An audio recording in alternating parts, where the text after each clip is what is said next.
Okay, my name is Curt Glasoe, and I work for LTAP out of Dickinson, North Dakota, covering the western North Dakota oil-producing counties primarily. And what we come up with on the wise roads is, let's see if it flicks on here. Can I move the screen? There it is. Okay.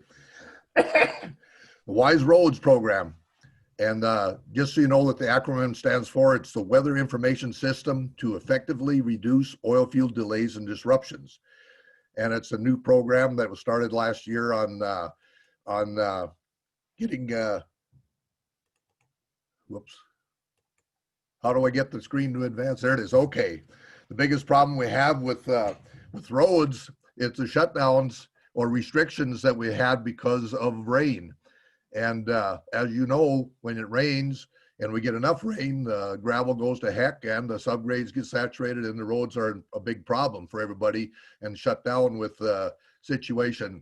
And of course, when you shut down the roads, you shut down the oil production and the agricultural stuff. You can't get to the elevators, you can't get to your product to market. So it affects the tax collections from all the product that's there. And hey, we've had this problem for many, many years, as you can see, way back at when we had the problem or whatever. So we're looking at what we can do to help ease the restrictions or get the restrictions on at the proper time. And we're looking at turning these roads into smart roads, we're calling them. Boy, it really is slow on the video. So the first thing we're going to do is we collect weather data. And here's the weather station, which collects the wind speed, the temperature, moisture conditions, and also the ground temperature conditions. And as you know, boy, it's really slow. Curt, this is Matt. Okay, there you go. Okay, I can say next slide, I guess, because I can't do that. So, okay, well, across the state, as you probably know, the NDON stations, they're weather stations, but they're located about once, about every county has at least one probably, but the oil production and agricultural production is on every township and county and city in the state, and so we want we can show there where the UNDON stations are. And next slide. Well, what we're trying to do anyway, we're going to try to get the data every within minutes, so we can tell how much rainfall and whatever we got to go, so we can cut the restrictions down to as small as possible and try to keep it over towards 365 days a year, have the least amount of restrictions. Next one. And we also want to include the agricultural committees or community. So that's also going to be a big help by getting the additional weather stations installed. Next one. So what we're going to do with the Wise Road project is to get, we got a bunch of sponsors, and we're going to try to coordinate the agriculture, oil industry, along with any other road uses to maximize the time that is the least amount of restrictions. We're going to install weather stations all over the oil, heavy oil field traffic areas first, and then all this data will be controlled or not controlled, will be able to be reached in NDON and then load pass and other sites that will have the data there too, so we aid the trucking industry. And then lastly, we'll be LTAP will be training road managers and superintendents, engineers, and the county commissioners and other officials about the process as we go along. Next one. Phase one of the situation, we installed 10 stations in the 4 big counties. You know, you mentioned before, McKinsey, Dunn, Williams, and Montreal. And in phase 2, next slide, there's another 25 stations that are installed already too. So there you can see the proliferation of stations that we're going to collect data on in the big 4, and then it's going to outreach going outside the big 4 with the next phase 3 and 4. And Jonathan will get that in his presentation after mine. Next slide. And here's some conditions. You can see the conditions. There's cameras at all these stations too, where you can see what the local conditions are right instantaneously when you click on the NDON sites. And here you can see the difference. It's raining in some slides, it's sun shining in another side. it did rain here, it didn't rain there, or whatever, so you can see there. Next slide. And that you can see the rainfall, it doesn't come down equally along all the country. Everybody knows this, but here's a map that's instantaneously available from NDON also that shows, you can see over in the west part there, just west of Watford City, that it was 1.5 inches of rain. And just to the east of Watford City was 1/4 inch or less. So that presents the problem of shutting down areas or counties or whatever along the way. And you want to be able to get that circle crushed down or zone made smaller so that the restrictions aren't applied where they don't need to be. Next slide. Okay, the expectations of the projects are that we're hoping that the county road departments can use this data as a tool in their toolbox to help with weight restrictions and keep the industries going without shutdowns, and help the county commissioners and whoever has the authority to shut down the roads or whatever, that that we do that. And we're also creating zones or areas for issuing restrictions, and most of the counties have those zones established now. There's maps available, and then also we can forecast if the roads are going to get damaged by these weather stations. There's 4 of them that we're going to be installing additional data for, but the websites that you can see there on the screen there are the ones that you can get data from. Okay. And the second part of that, we went through the weather station kind of. The second part of that is what's existing out there on the road, on gravel roads. So we're talking about gravel roads. So next slide. We have the Gravel Road Warrior Project, and we collected data at the 4 sites where we're installing these probes in the subgrade. And Leanna and I did the condition assessments this summer. Next slide. And as you know, here's the typical section for a road, and you can see the gravel surface there. And we did measure the width of the ditch and the depth of the gravel and all this stuff. And next slide. And also, we are going to measure the density of the subgrade soil under the gravel so we know what we have there in the future. Next slide. And we did measure the gravel depth to see most of them had very good gravel, anywhere from 4 to 7 inches on them, as we did 4 or 5 sections across the road. Next slide. And we also measured the slope. And next slide.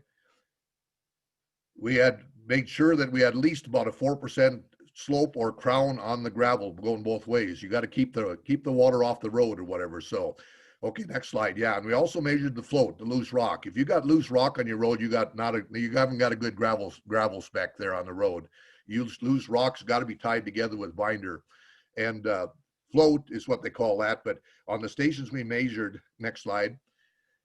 We measured the float. There was very little float on all 4 sites that we measured, and which is very good. So anyway, next slide. And if you got washboarding or corrugations, most of you people know that you don't have enough binder in your gravel, that you have a poor spec gravel. That's why you get washboarding. And float, you get extra rock, and you don't have the right specification gravel on the site to tie everything together. Next slide. And we did gravel assessment. We took samples of the gravel that was there and processed them in a lab here in Dickinson to make sure what we had for gravel, for rock, for minus the different screens, gravel screens or whatever, and also for PI. And you can see in the lower right corner there that we're making ribbons out of the clay that's in the gravel specification. Next slide. And here it's a different gravel quality. Of course, some are just a little more training on education. Sand is pretty porous, runs right through, and if you got sandy gravel, you'll go right through your gravel into your subgrade and weaken it quicker. And in the middle picture there, the silt, that's a little better. That's what they call farming material, but it does prevent porosity through the gravel mixture if you got a little more silt. But finally, the last one is clay, and that's the best one for sealing up gravel and tying everything together, the rock and the plus 40 and all the different sizes of the sieve screen analysis that shows there, and sheds the water along with the crown. So you have to have that binder in your plasticity index, that's your PI, has to be in that 4 to 10% range, and so it can shed the water. Next slide. Jonathan, our new meteorologist, is going to put probes in the roads here at 4 different sites in each one of the counties. The probes, as you can see there, have to go down in there. Next slide.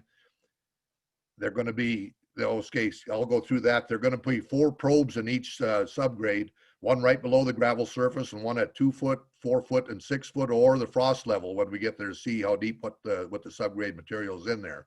And they will be recording temperature and moisture conditions in the subgrade of that road at that site. And also on those sites, we did traffic counts for a couple days with the 2 tubes there. You see the majority of the roads, all the roads were over 60 ADT and as high as 188 ADT.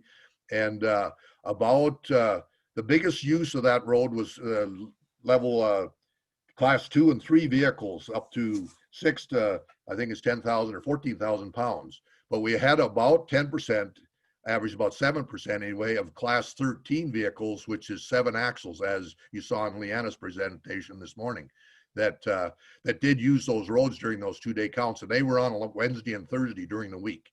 So, and the traffic counter that's shown there, Williams County has those traffic counters. They're put on a post and they x-ray, breaks the beam, and they count the truck traffic as going. Next slide. So what the idea is that we'll combine the gravel properties that we got on the road, existing road data, plus the rainfall data, and we want to put that all together, mix it together, and come out with we got some predictions for keeping the roads open to the least amount of restrictions, and that's a toward 365 prediction model for the Wise Road project. Next. We want to thank the sponsors and the supporters. They're NDDOT and Load Pass, WDEA, and the NDON Center for all their help. Next slide. And we're working together here with all these different people. We hope to get this in their toolbox so we can help the county's officials, who's ever regulating the road restrictions, to have the least amount of restriction you can. And then also on the other side, to restrict the roads when they need to, so we can save our investment in our subgrade and our gravel surfacing. So another thing, next slide.